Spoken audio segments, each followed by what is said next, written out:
Ancient Greece, the birthplace of Western civilization.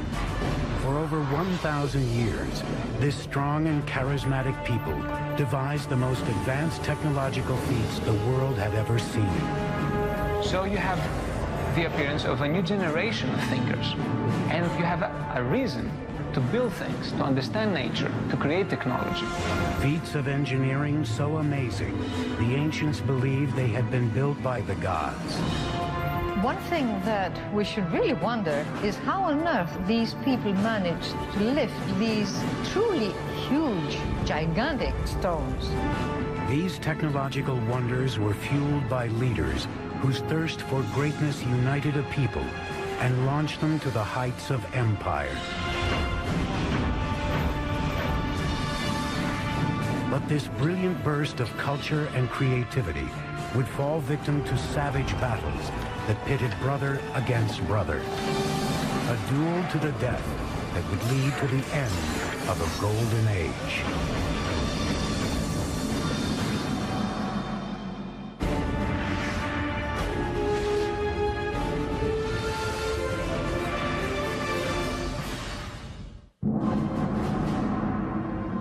September 480 BC, morning breaks over the island of Salamis and the thin mile-wide strait that separates it from mainland Greece.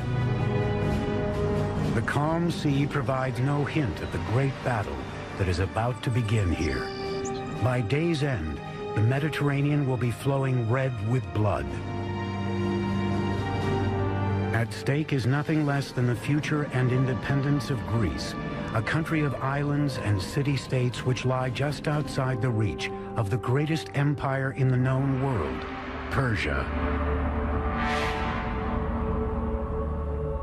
Persia was the world superpower of its day, enormously wealthy, enormously self-confident, the greatest multi-ethnic, multicultural empire the world had seen. A Persian invasion force of epic proportions is on the horizon.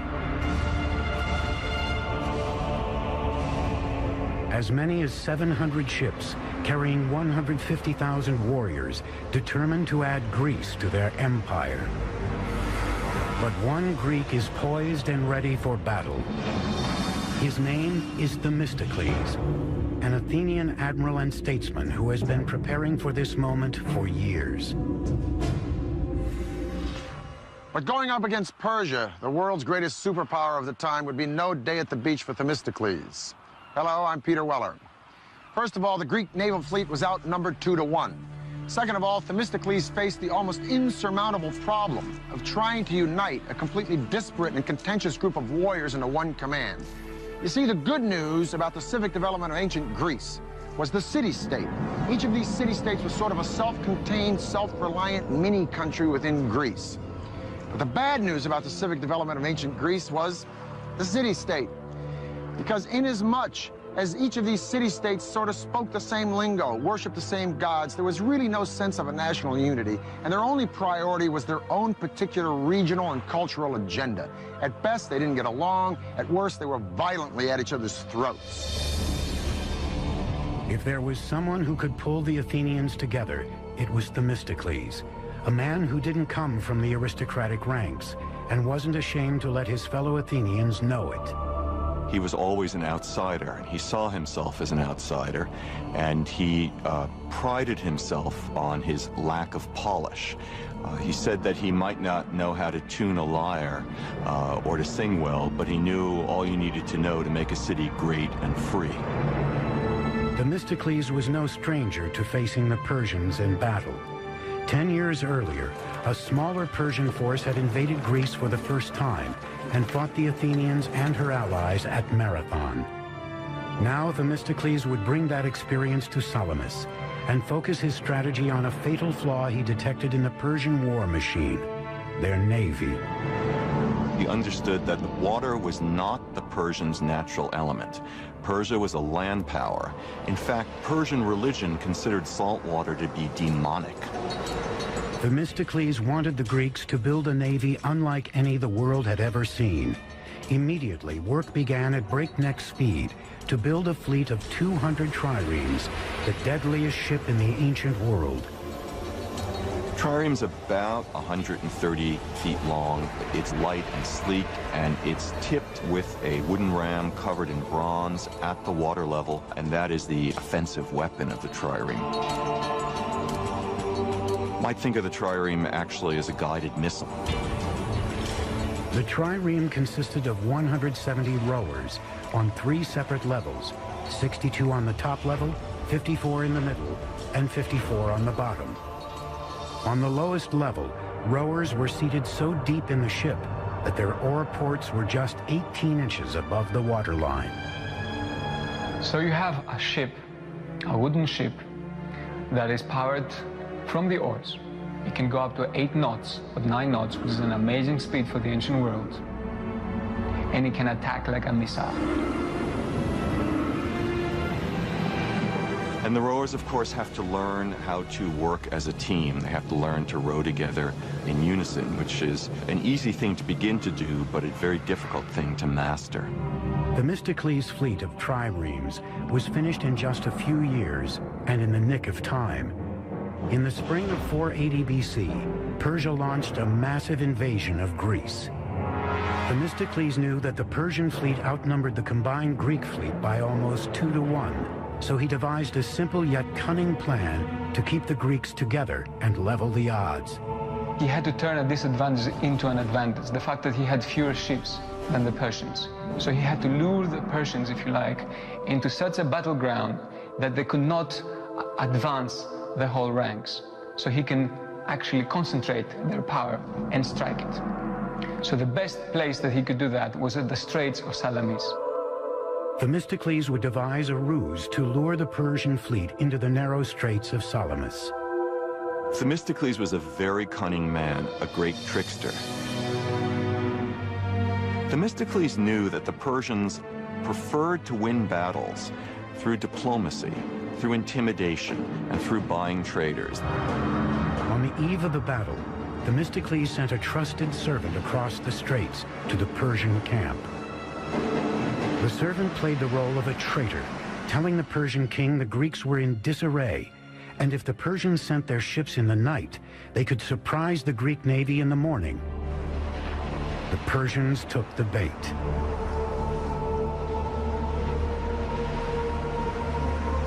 And so at dawn, the Persians discovered to their shock that the Greek fleet, instead of being about to flee, was getting into battle formation, and that they, the Persians, would have to fight. So it was a perfect setup of a battle by Themistocles. Now 200 triremes, powered by 34,000 Greek rowers, formed into a line. There was no room for the Persians to maneuver in the narrow straits. Themistocles had sprung the perfect trap. The attacks raged all day long as the Greek triremes encircled the Persian ships, then pounded them with their forward rams. And the Persian officers died in unusually high proportions. The battle was so confused, chaotic, and unnerving that at the end of the day, the Greeks weren't even sure that they had won. But thousands of lifeless enemy bodies on the shores of Salamis revealed a decisive Greek victory. Some historical sources claim the Persians lost as many as 200 ships to the Greeks' 40. Any Persians that didn't drown were slaughtered by Greek soldiers waiting on shore. Had the Greeks not won the Battle of Salamis, the Greek civilization, or ancient Greece, its values that we all share in our today's world, may never have been there. After the stunning victory at Salamis, Themistocles was hailed as a hero, but his personal ambitions and greed began to add to his many political enemies. It was only a matter of time before the rage of the assembly boiled over. Athens at this time had a practice called ostracism, an annual unpopularity contest, in which the people would vote for the politician who they felt was most disruptive, most dangerous to the political process, and they would exile him for 10 years. In 471 BC, Themistocles was ostracized. In a stunning irony, he was forced to embrace the enemy he had fought so hard to defeat. He would never see Athens again. Amazingly, he was forced to flee to Persia itself, where he found refuge, and he ended his life speaking Persian, working as an administrator for the Persian king, helping the Persians govern Western Asia Minor. Themistocles had played his part in an epic story of Greek power and achievement that looked to a glorious past for inspiration. The legendary tales of the gods and heroes told in epics like the Iliad and the Odyssey. The stories may be myth, but the engineering achievements of these Greek ancestors were very real and still stand today. In the Greek city-state of Sparta, boys began their military training at age 7.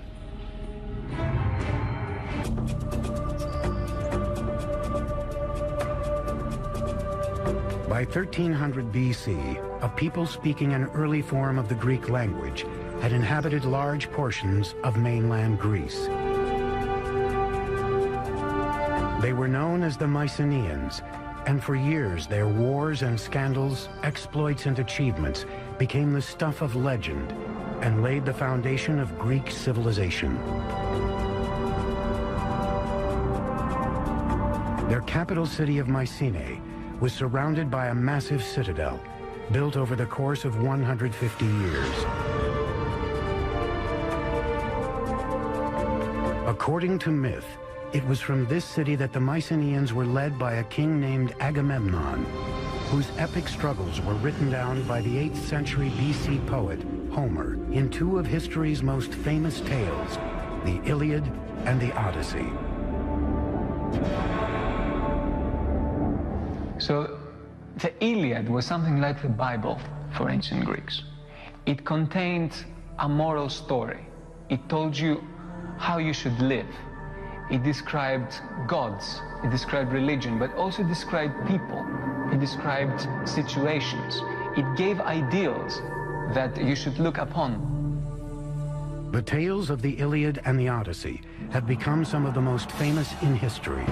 The abduction of Helen by Paris, Agamemnon's 10-year siege of Troy, and the giant wooden horse which the Greeks used to enter Troy and destroy the city. Although Agamemnon's exploits during the Trojan War may have been heroic, his return home to Mycenae was far from a hero's welcome. He was murdered by his own wife.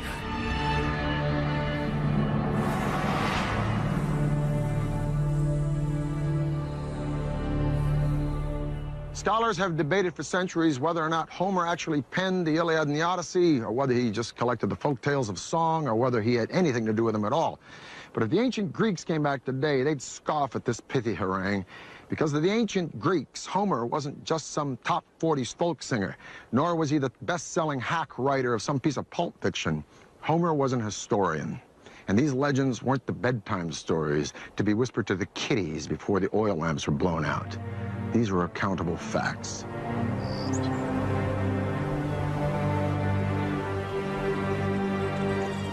This is what is left of Mycenae, the capital city of which Homer writes, and where many, including me, would like to believe that Agamemnon really ruled. These ruins show us that not only were these early Greeks master builders, but they were capable of some amazing engineering feats. As you approach Mycenae, first thing, of course, that you will see is the fortification walls, which are very impressive. And immediately you have this feeling of awesome.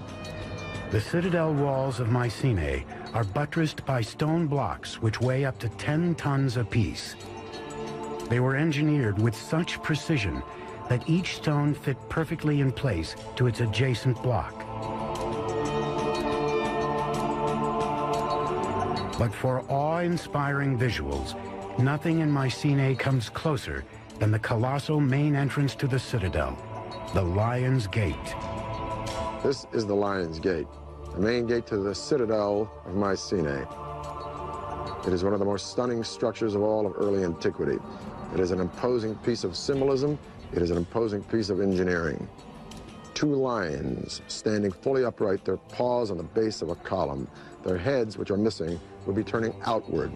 Anybody approaching this gate would know that Mycenae stood for one thing: power. Structurally, the gate looks to be a standard engineering practice of post and lintel construction. These vertical elements here, these massive piers, are the posts supporting the lintel, the horizontal element, which weighs about 12 tons. But it is above the gate where the lions live that the engineers took it one step further. If you look at this triangle of indented stones right by the lions, it develops an element that we call the corbelled arch. Suppose you have these four stones, and instead of piling them up, you try to create an opening from that side, and you steal a little bit of space by putting them this way. This is cobbling. If we are a little bit more ambitious, because this is not sufficiently large, and we try to displace further these stones, still in cobbling, then we are running this risk that this is falling down. So what is the little trick? It's simple. You start putting counter weights behind each of these corbelled stones. Now, this triangle, first of all, we should say that this is a true Mycenaean innovation. This is something that we see for the first time, most probably worldwide. So in that sense, we are looking at something that's very innovative, very new. The Mycenaean engineers took the corbelled arch one step further. They applied the idea to create a revolutionary interior space called a corbelled dome. The dome was used in only one kind of construction, a tomb. Like the Egyptians, the Mycenaeans built incredible structures to house their leaders in the afterlife. These tombs are called tholos. Their construction departed from anything the Mycenaean engineers had ever done before. With the circular form, it's completely absent in the architectural minds of the Mycenaeans. The Mycenaeans work with straight lines and right angles. So the circle is just for this kind of structure. So that makes the impression and the symbolism of the circle as related to death even stronger. Building a tholos was a giant engineering feat. The first step would have been to hollow out the side of a hill. So they dug this trench, and this trench would form the dromos, which means in Greek road or way. In this case, it's a walkway to the tomb, and it's flanked on each side by these beautiful almond stones set in lengthwise and edgewise. Now, 3,200 years ago, in 1200 BC, a visitor approaching would walk down this dromos, and then he would be confronted by an unbelievably magnificent and stunning sight, this massive doorway. The doorway would be flanked by two fantastic columns carved out of solid green marble with zigzag and spiral designs going all the way up. Each one of these massive stones is 2.5 feet tall, and there are 33 rings of these stones laid out in a conical shape. Now, each layer of stone is laid over the lower one in a sort of protruding fashion. That's what we mean by the corbelled style. And then they're shaved down to make it all very smooth. In order for this structure to be stable, you need a constant pressure from outwards inwards, very much like a barrel, where you need this band, this metallic band around to keep the rings together. This pressure comes from the addition of earth. As they build, they add earth from around, and quite a lot of earth, and there comes a point when they have finished the beehive structure inside. At the same time, they have built a whole earthen mound on top. Around 1100 BC, this early Greek civilization suddenly and mysteriously disintegrated and disappeared. There's lots of theories about that. I think the most dominant one is new tribes, new barbarian tribes came from the steppes, and they attacked the civilizations of Egypt, they attacked the civilization of Mesopotamia, causing disruption in the trade routes. But that became their fall. With the fall of Mycenae, Greece entered a dark age. Over 4 centuries, its culture fell into a deep slumber.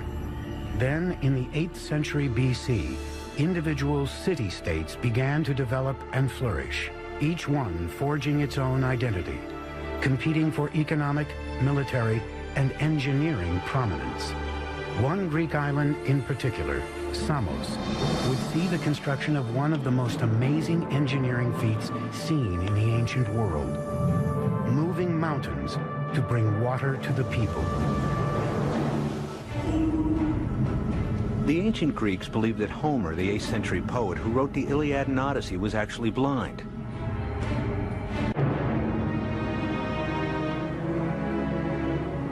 Sparta, Athens, Corinth, Thebes. These are just a few of the more than 100 city-states that emerged all around Greece 400 years after the disappearance of the Mycenaean civilization. Before the advent of democracy in Greece, many of these city-states were led by a single ruler, called a tyrant in ancient Greek.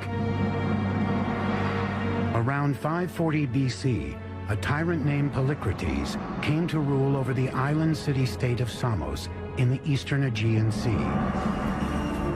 He was quite a player on the international scene. He made tactical alliances, not just with the Persians, but also, for example, with the Egyptians. He was an ambitious figure.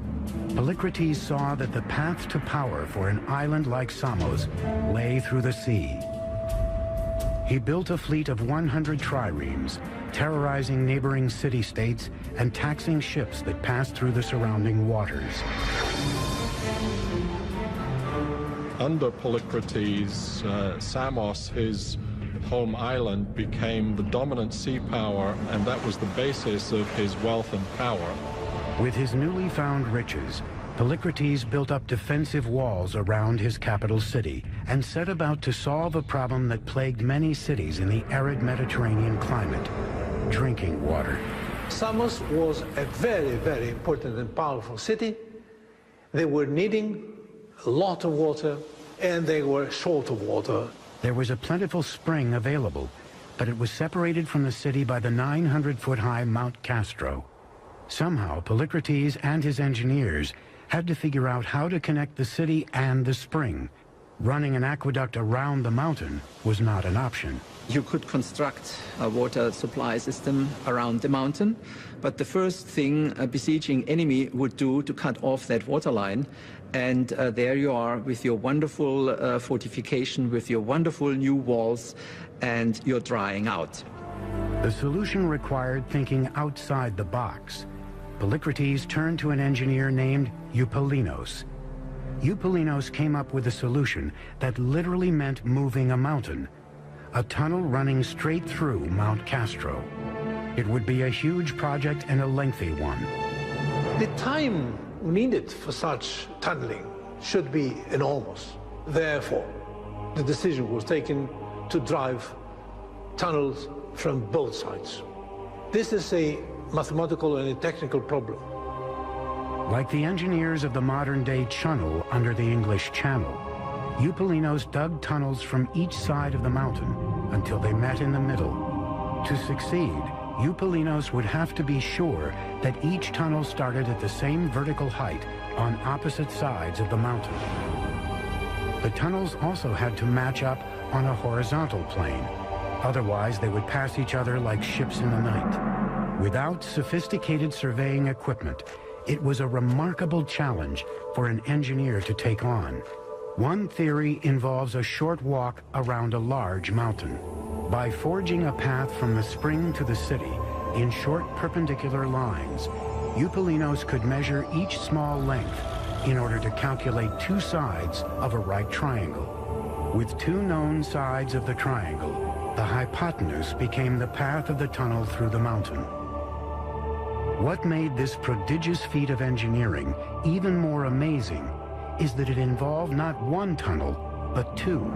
The main tunnel was dug at a height and length of about 6 feet by 6 feet, but was only used as a workspace to dig a second tunnel, adjacent and below the main one. That would serve as the actual aqueduct. While the work tunnel was dug on a straight plane, the aqueduct tunnel was dug along the side and below. This second tunnel needed to be angled on a slight gradient to allow the water to flow gently downward toward the city. It was a matter of life and death in the dark and dangerous bowels of the mountain. Once they were in the mountains, the difficulties must have been paramount because rock may be moving in unpredictable ways. Water may all of a sudden splash up and cause havoc. This was probably a constant danger. Apart from that, it was dark and needed to be illuminated, and you needed to constantly know where you are in order to keep your line straight. After slight adjustments, the two crews met in the middle almost exactly where Eupalinos had originally determined. The floors of each tunnel connected with only 24 inches difference between them, a discrepancy of less than 1/8% of the tunnel's 3,500-foot length. This stunning engineering achievement may have been the shining moment of Polycrates' reign, but his political fortunes would not prove so bright. The Persian governor on the coast of Asia Minor decided that that degree of autonomy that Polycrates enjoyed was unsuitable to the development of Persian power, and he was arrested and brutally tortured and crucified. Polycrates was just one tyrant among many who ruled the city-states of ancient Greece between 800 BC and 500 BC. The rule of the few over the many was the only form of government humans had ever known, but that was about to change. The city-state of Athens was going to change the course of world history. The visionary leader who would make it happen was named Pericles. His legacy would be an everlasting monument on the Athenian Acropolis that rose above the clouds. An amazing piece of precision engineering called the Parthenon. The word encyclopedia comes from two Greek words meaning a circle of learning. In 480 BC, when Themistocles defeated the Persians at the Battle of Salamis, he saved not only Athens, but also its young democracy, which had been born about 25 years earlier. For Athens, the age of the single ruler was over. Athens was rich in military might, treasure, technology, and ideas. She was poised for her golden age, and one man would take her there. His name was Pericles, a democrat and enlightened intellectual who encouraged the arts. But Pericles would also expand Athenian power through any means, including threats, bribery, and naked force. Pericles came from one of the old aristocratic families of Athens, so he came from the kind of family background in which a career of political and military leadership was expected. His rise to power began when he was elected as a young man to the position of strategos, one of 10 such men who commanded the army and set foreign policy. A natural at politics and a gifted orator, Pericles was soon Athens' most influential and powerful statesman. Pericles was the typical political animal, if you like. This guy was a politician. He was able to speak and convince. He was completely dedicated to what he did. Pericles became leader of Athens in 461 BC. Thanks to the fleet of triremes Themistocles had built, the Athenian navy held unrivaled power in the eastern Mediterranean. But despite the defeat of the Persian Empire at Salamis, the threat of another invasion was always looming. In 478 BC, Athens, together with the city-states of the Aegean, formed a mutual defense alliance called the Delian League, the ancient world's version of NATO. By 450 BC, Athens has become the undisputed leader of the Delian League, which is nothing more than a money faucet for the city-state.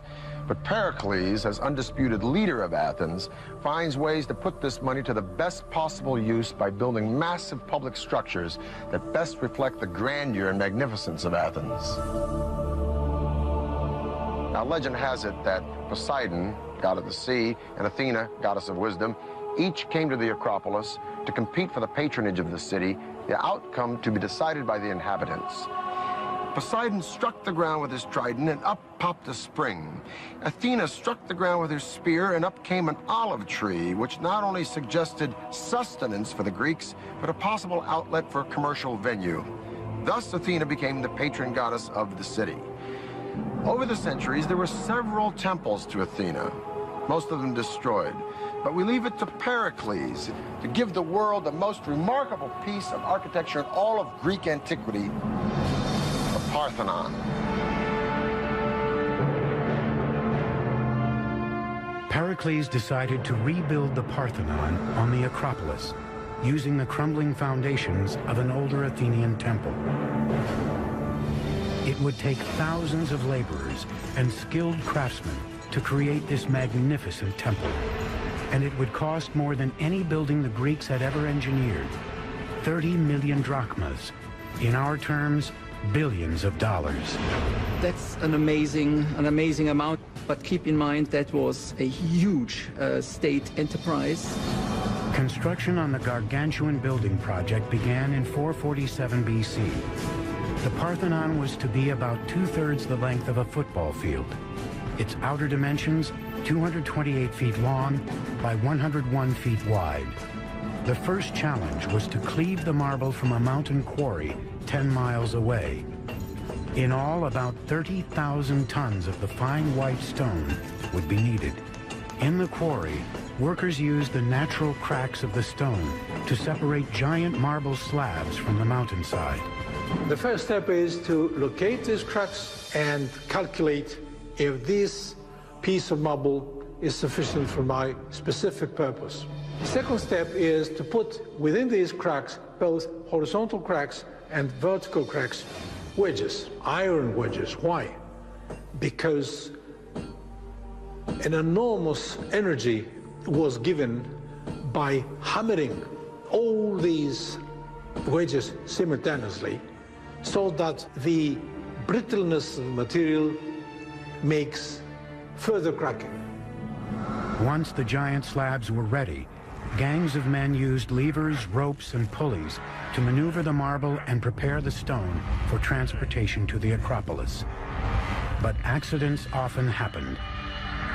There was an enormous risk that this big block would slide further on, killing people underneath. But cutting and transporting the marble from the side of the mountain was only half the battle in the construction of the Parthenon.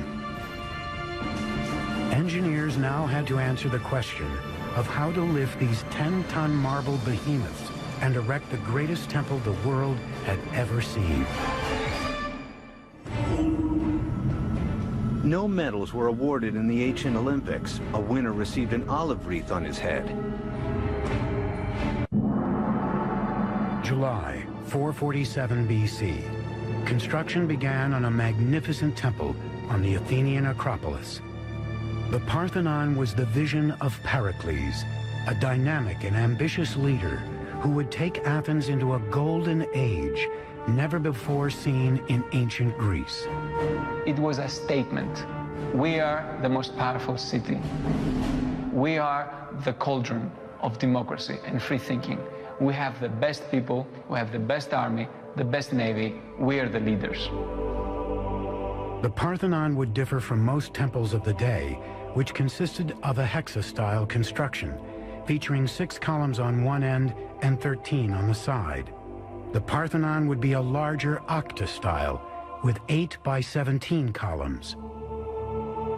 That makes the building very different because they all have basically the same proportions. When you make them larger, you simply scale up everything.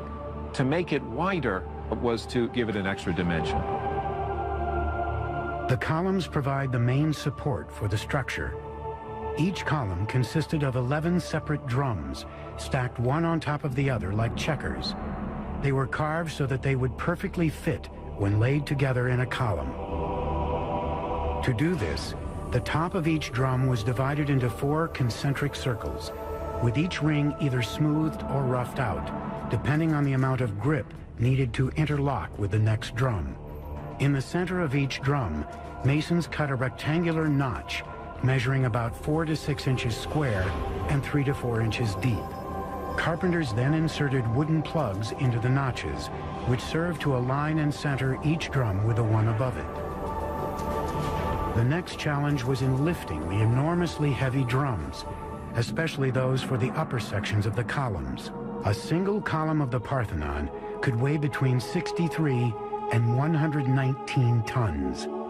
A crane is an extremely simple device. You have just a boom, and then you have a series of pulleys, which, as we know, just give you the possibility of taking up a weight of, say, 10 tons by pulling down only 100 kilos. Engineers attach the stone to the crane in one of several ways.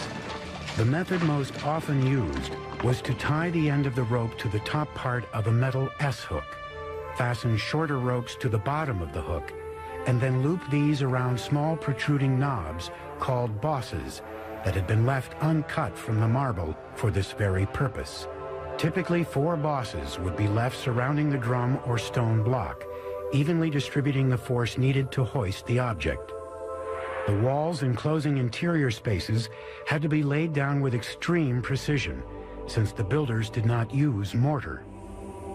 To hold the ends of each block together, builders hollowed out the ends in a double T design. Then iron rods were inserted to clamp them together. After the columns and blocks were put in place, the bosses used to lift them were chipped off and smoothed over.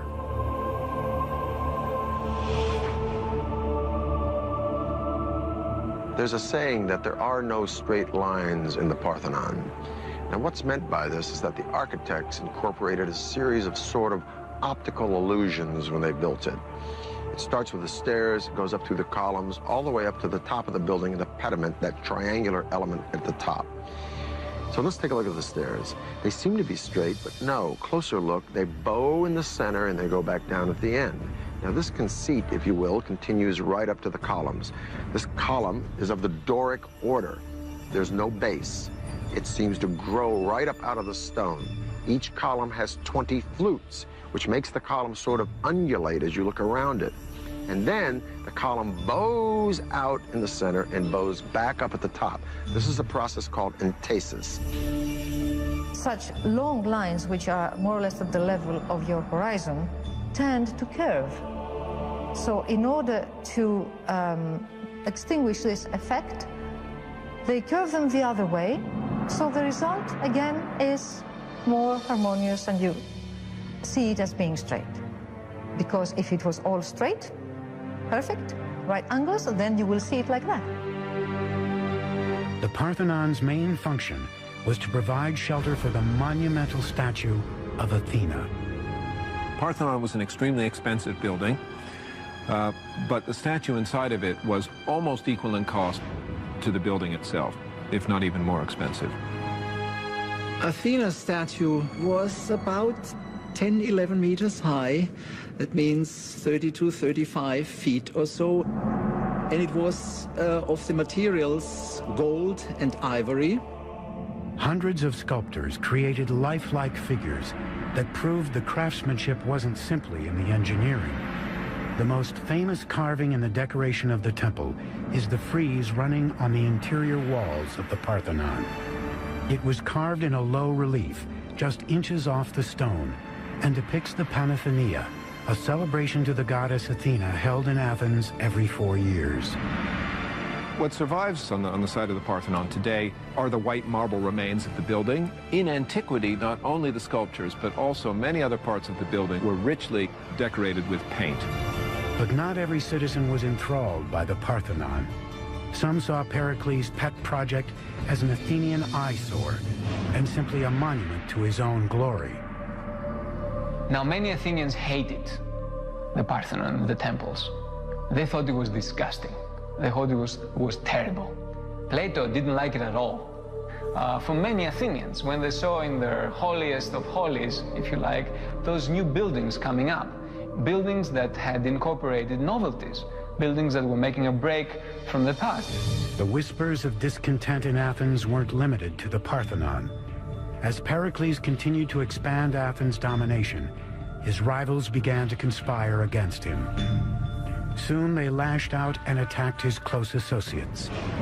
At the top of the list was an elegant and educated woman named Aspasia, a member of the elite Hetairae social caste and Pericles' consort. The Hetairae were high-class courtesans, often compared, for example, to geishas in Japanese culture. Hetairae moved in the top circles in Athenian and Greek cultural life. In classical Athens, a woman's role lay under the dominion of men, but Aspasia was the exception to the rule. Pericles treated Aspasia as an equal, and his consort quickly became part of the Athenian elite. But they became a well-known couple, and to the sort of astonishment and some scandal of the Athenian people, Pericles was even to be seen actually kissing Aspasia publicly.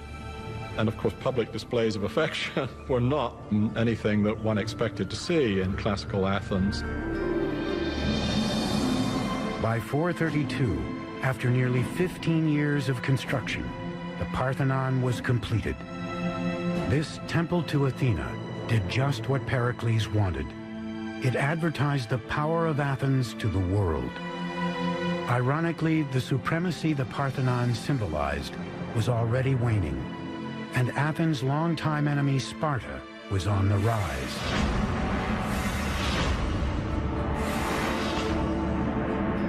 Once Athens had established this great alliance system, or as some people put it, this Athenian empire, and arguably that's what it became, the Spartans began more and more to look askance, as it were, at the Athenians, and eventually, by the 430s, to feel threatened by the Athenians. In 431 BC, Sparta moved on Athens. For 2 long years, Athens held out against the Spartan siege. But Pericles' shining city was about to come under attack by an invisible enemy. After a couple of years, because of the overcrowding in the city of Athens, disease that seems to have come originally from the Near East attacked the Athenian people. It's known as the Great Athenian Plague. Large numbers of Athenians died in this plague. Pericles, now in his early 60s, survived the plague, but was physically weakened and bore the brunt of the blame for the city's misfortune. In 429, with plague and war overshadowing his beloved city, Pericles died.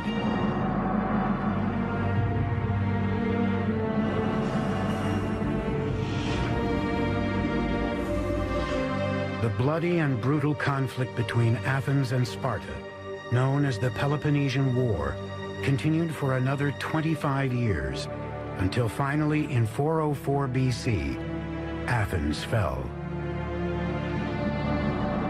With the end of the Peloponnesian War, the time of Pericles and the dominance of Athens was over. Great marvels of Greek culture and Greek engineering would live on. And the irony was that the 2 men, the 2 purveyors of the fantastic legacy of classical age of Athens, were not Athenians at all. The names of these 2 men would be synonymous not only with conquest, but with Hellenism, the spreading of the Greek ideal of culture and value throughout the world, right on up to our own modern day. These 2 men were Philip II of Macedonia and his son, a man who would be the envy of every single general and emperor from Julius Caesar to Napoleon to George Patton. A man who would traverse most of his known world in his short 33 years, that student of Aristotle and self-proclaimed God, Alexander the Great. I'm Peter Weller for the History Channel.